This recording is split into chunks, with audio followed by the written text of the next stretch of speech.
భారతీయుడి ఛానల్కి స్వాగతం. Israel Hamas మధ్యన ఎక్స్చేంజ్ ఆఫ్ ప్రిజనర్స్ అనడానికి వీల్లేదు. వీళ్ళేమో వీళ్ళ దగ్గర పౌరులు ఉన్నారు, వాళ్ళ దగ్గర ప్రిజనర్స్ ఉన్నారు. ఇజ్రాయిల్ దగ్గర కరుడు కట్టిన తీవ్రవాదులు అరెస్ట్ అయిన వాళ్ళు ఉన్నారు, వీళ్ళ దగ్గర సామాన్య పౌరులు ఉన్నారు. వీళ్ళేమో ఎత్తుకెళ్ళిపోయిన వాళ్ళు, కిడ్నాప్ చేసి. సో ఈ ఎక్స్చేంజ్ ఇంకా సాగుతూనే ఉంది. రోజుకి కొంతమంది వెళ్తున్నారు, ఇటు వెళ్తున్నారు, అటు వెళ్తున్నారు. ఈ మొన్నటిదాకా ఏంటంటే ఒక్క పౌరుడిని ఇస్తే హమాస్ వాడు 3 క్రిమినల్స్ని ఇజ్రాయెల్ వాడు ఎక్స్చేంజ్ కింద ఇస్తున్నారు. వాళ్ళ దగ్గర 6,000 మంది క్రిమినల్స్ ఉన్నారు అరెస్ట్ అంటే ప్రాపర్గా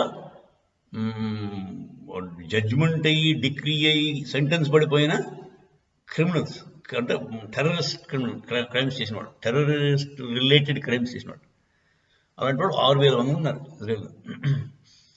సో వాళ్ళందరినీ ముగ్గురిని చెప్పడం ఇస్తున్నారు. ఒకడు ఒక హాస్టేజ్కి 3 టెర్రరిస్ట్, అలా ఎక్స్చేంజ్ అది జరుగుతుంది, బాగానే ఉంది. కానీ ఇప్పుడు సడన్గా వాళ్ళు ఏం మార్చారంటే హమాస్ వాళ్ళు, మీకు 40 మంది ఇచ్చేస్తాం, మాకు ఓన్లీ 3 ఇవ్వండి అన్నాడు. ఈ 3 ఎవరండి? మహాప్రమాదమైన వాళ్ళు 3. ఒకటికైతే 67 లైఫ్ సెంటెన్స్లు పడ్డాయండి. వాడు బాంబుల్లో ఎక్స్పర్ట్ అంట.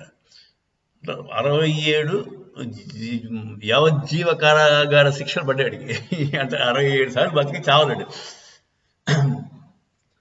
అలాంటి వాడు చీఫ్ అంటే వాడు మొత్తం హమాస్ ఆర్గనైజేషన్కి చీఫ్ ఒకప్పుడు.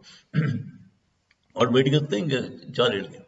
అలాంటి వాడు ఇంకోడేమో ఒక మినిస్టర్ని చంపినాడు. వాడు 30 ఏళ్ళు శిక్ష పడింది.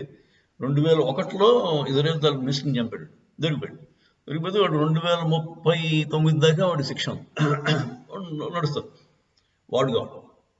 అలాగే ఇంకోడు, అలాంటి వాడు 3 మహాకరుడు కొట్టిన తీవ్రవాదులు.